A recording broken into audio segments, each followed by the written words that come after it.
Ça a commencé par une manif pour le climat à Rech-Chantier Naval. Puis sont arrivés quelques syndicats et ONG et c'est devenu une manif pour le climat et le changement social. Puis, les gilets jaunes passant place du commerce, tout le monde s'est réuni.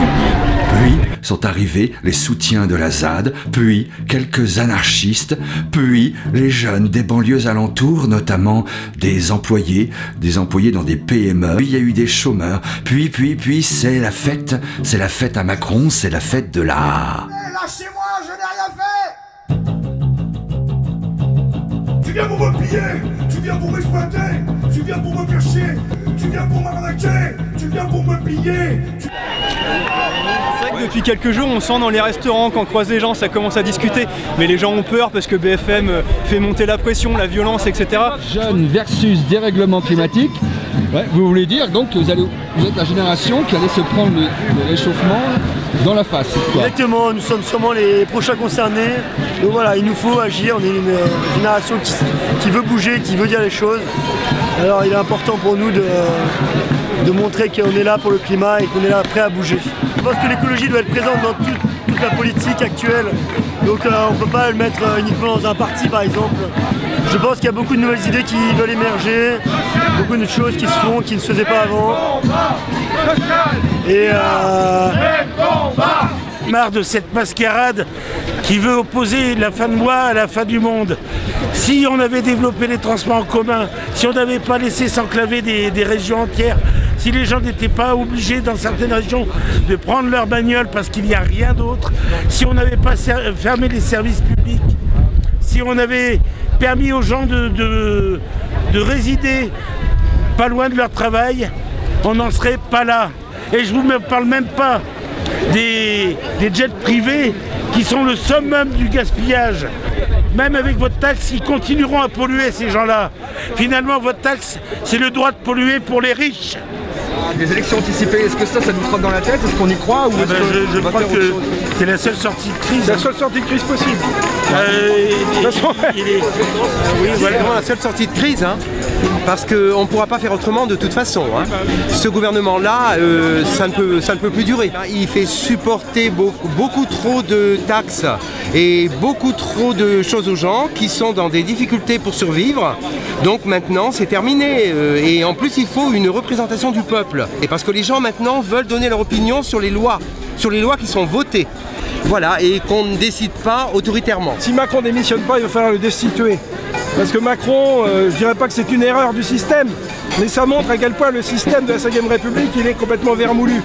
Un mec qui a été élu avec 18,6% d'électeurs qui croyaient en lui, et dont la moitié de la campagne a été financée par la City de Londres, c'est-à-dire les Français qui sont expatriés à la City de Londres pour faire du pognon, pour moi ça peut pas coller.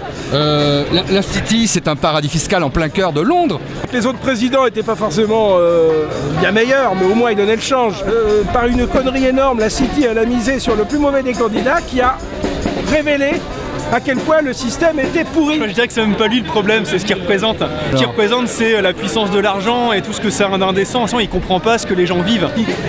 C'est un mauvais coup de la société du spectacle. Tous les humoristes se moquaient de son livre Révolution. Les Gilets jaunes, ils ont mis 18 mois effectivement à faire éclater l'imposture. Mais je veux bien le référendum, mais je rappelle qu'un certain Sarkozy s'est assis sur le référendum qu'on avait voté. Hein, je voudrais...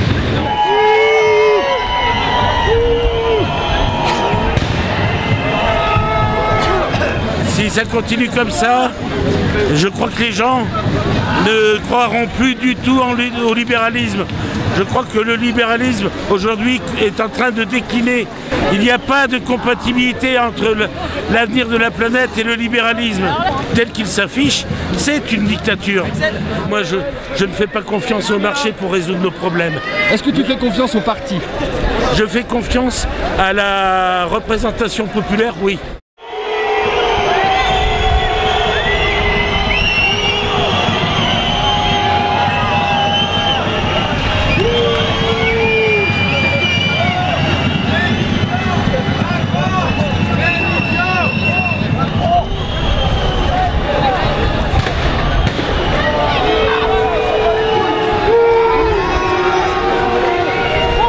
Trop d'humiliation!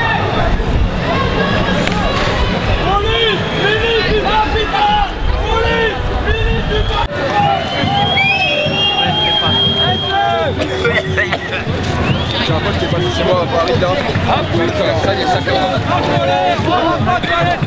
Je sais pas gilet jaune à la base, parce que j'ai pas de voiture, j'ai pas capté le truc au départ parce que je suis pas concerné par les histoires de...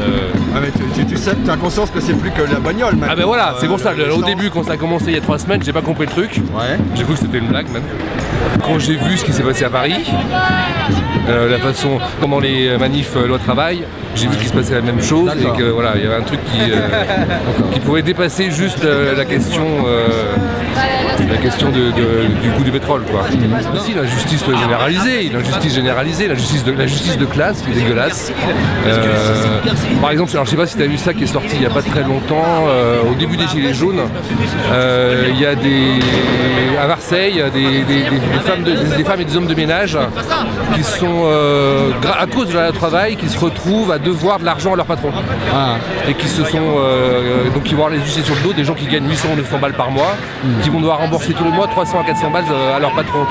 Et ça, c'est un truc qui a été provoqué par le travail. Il y a un petit miracle qui s'est passé, qu'on n'a pas vu venir, et qui fait une jonction de plein de choses qu'on espère depuis des années en fait. Une jonction de plein de mouvements, et tout d'un coup, il y a une fusion qui se passe. Alors tout ça grâce à Emmanuel Macron, il faut quand même être reconnaissant. Attendez, en fait.